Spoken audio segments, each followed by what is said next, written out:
Hello and welcome to Wilson Center Now, a production of the Woodrow Wilson International Center for Scholars. I'm John Molesky. My guest today is Shihoko Goto. Shihoko is Deputy Director for Geoeconomics and Senior Associate for Northeast Asia with the Wilson Center's Asia program. And it's a horrible pun, but Goto is our go-to when it comes to Japan. And just this morning, Japan made it official. And Shihoko, we have a new prime minister. We do indeed. But no surprise there. No surprise. Well, talk a little bit about that. This is a fairly seamless transition. Right. So unlike the United States, Japan is actually a parliamentary democracy, so it's modeled more akin to the British system. The prime minister resigned due to health reasons, and instead of having the deputy succeed automatically, there needed to be an election for the party leader. That was held earlier this week on Monday. And then the Diet actually needed to prove that the head of the ruling party would be the head of the government as well. And that was what happened today. But what is interesting is the fact that Suga did indeed become the prime minister and that he was able to line himself up, to position himself to actually be Abe's successor. He had been Abe's cabinet secretary throughout the almost 8 years that Abe was prime minister. He was very much seen as a technocrat to actually implement a lot of Abe's big visions that he had for Japan, both within its borders and outside its borders. And now he's been able to manage to make sure that he is now leading the country. I think I've heard one analysis that said that his former position, to give us an analogy in the United States, would be like some combination of chief of staff and press secretary rolled into one. Is that accurate? Yes. So he's seen very much as a coordinator. So again, he implements the vision. And to implement that vision, what do you need to do? You need to make sure that the voice of the prime minister is heard and actually put into action by the various ministries. And he really has been someone who's been able to do that, to network, and also to get political as well as bureaucratic support.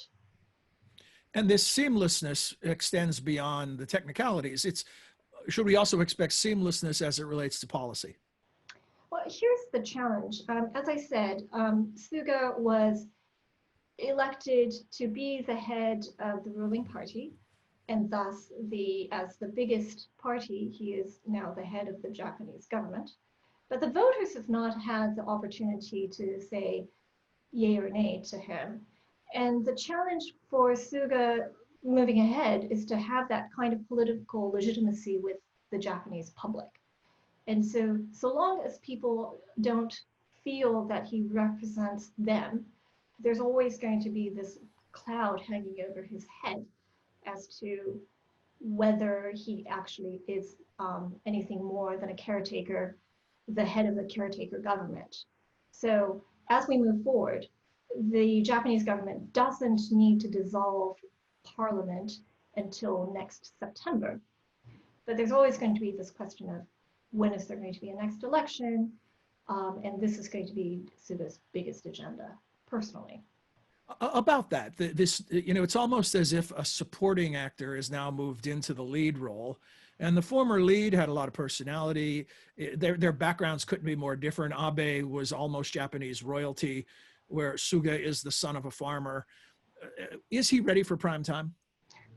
It's almost like in theater when you have the understudy take on the role of the principal, right? People are disappointed, but at the same time, you know what to expect. So there's a lot of preconceived notions about Suga, that he is, on the one hand, a new guy, but on the other hand, he's a known entity. And he himself has said that he will keep Abe's primary policies in place, and that he will move forward with some of the economic as well as the foreign policy initiatives that the prime minister, then Prime Minister Abe, had taken.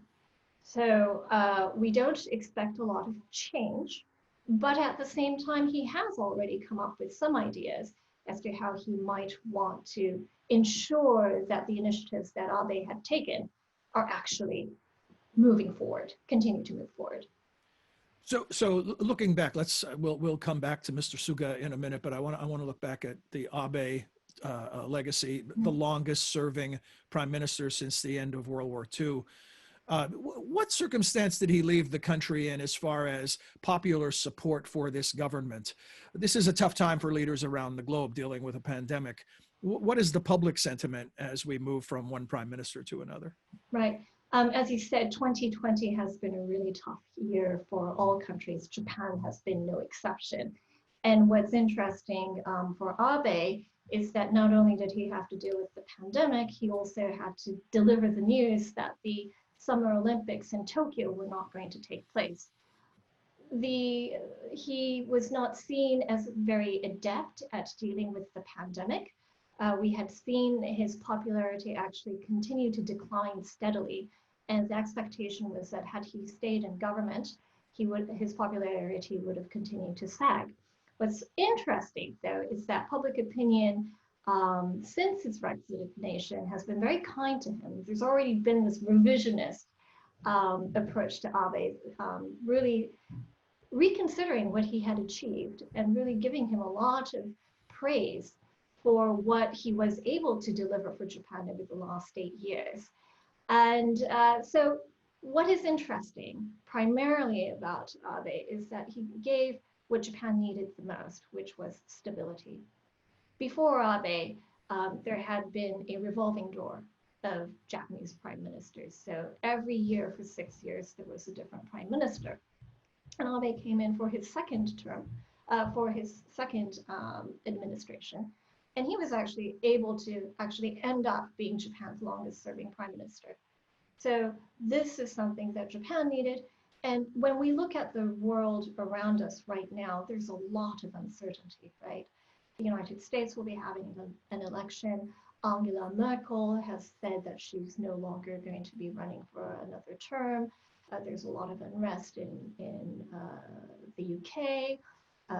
Canada is having problems too. All of these countries are having problems in terms of political leadership. And Abe had actually been a source of stability. He actually kind of became almost the éminence grise of the G7 and other international forums. So with him, with his departure, there's a lot of uncertainty that's added on further to the international arena as well. Should we read anything into the timing of Abe's resignation beyond the fact that he was dealing with a chronic health condition that just reached a point where he felt he needed to step down? Again, I think he did feel that had he continued in power, that his popularity would have sagged even more, and that it would have been particularly difficult for him to continue to reunite the country and to actually have the support that he needed. Abe had been someone who had a very strong vision for Japan, and even his biggest opponents would not argue with the fact that he wanted to deliver Japan to have a big kind of role in the world. Almost like Trump, make Japan great again, to go back to Japan's former glories, that whether you liked that or not, whether you supported that vision or not, that was what he was trying to achieve. And his economic policies, his domestic reform projects had been with the understanding that they would eventually lead for Japan to actually become a significant force on the global stage. So his longtime lieutenant gets the job, but Abe did not endorse him. Why no endorsement? Well, no, I mean, he is now supportive of. But initially, when he resigned, he chose not to endorse a successor. Right, and I think that's true for a lot of leaders in democracies. We look at the example here in this country, in the United States, and we see that Obama did not support Biden until Biden became the actual nominee of the party. Similarly, in Japan, Prime Minister Abe what's interesting about Suga is that he was kind of outside of having a specific faction to back him up or to lead. And he was able to maneuver to get support from all quarters. And if it had been strongly supported by Abe, his current standing may not necessarily have been as strong as it is now. What is interesting, though, is that you look at the cabinet lineup that was announced just a few hours ago. And of the 20 principal cabinet posts, 15 are carryovers from the Abe administration. And they have different roles, to be sure, but they had actually been in significant posts under Abe. So there is this continuum, not just verbal support from Abe as the elected official, as the elected prime minister, but also an endorsement by Suga himself to say that he is going to continue with what Abe had tried to achieve. I see the average age is 60, which based on Mr. Suga being 71 is a bit of a youth movement. The youngest, 39 years old. So you were quoted in a New York Times article, Shihoko, during the transition period saying essentially who would want the job. What are the challenges that Mr. Suga faces and what are the prospects for any type of short-term success?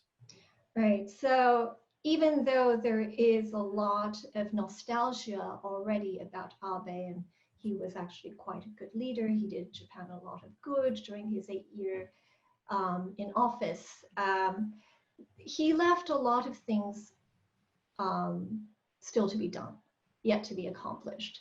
And there are fundamental problems with Japan. One is a very aging society. About 1 in 4 Japanese currently is over the age of 65. That is expected to continue to increase. That's a tremendous fiscal burden. Then there is also this very high debt to GDP ratio. So the burden of debt continues to plague Japan. These had been so since the beginning of Abe's tenure.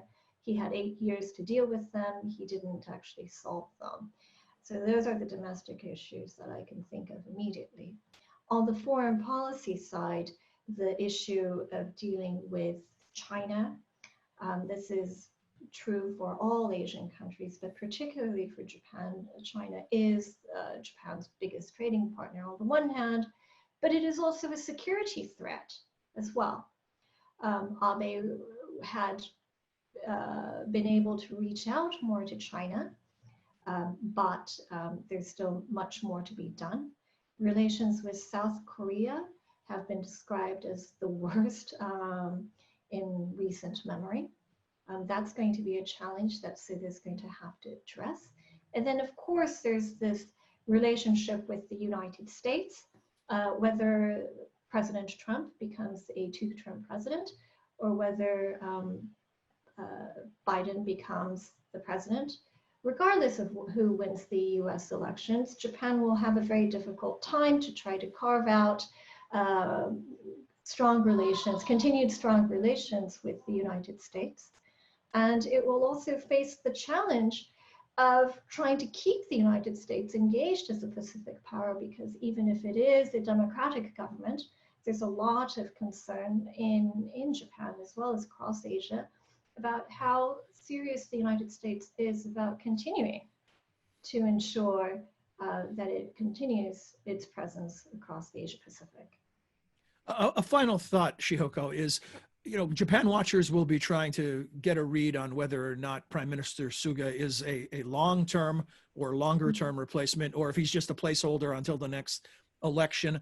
What are the cues we should be looking for? How will we be able to tell if this is a job that he's going to hit the ground running on and keep for some time? Right. Well, above all else, it's really keeping the economy going.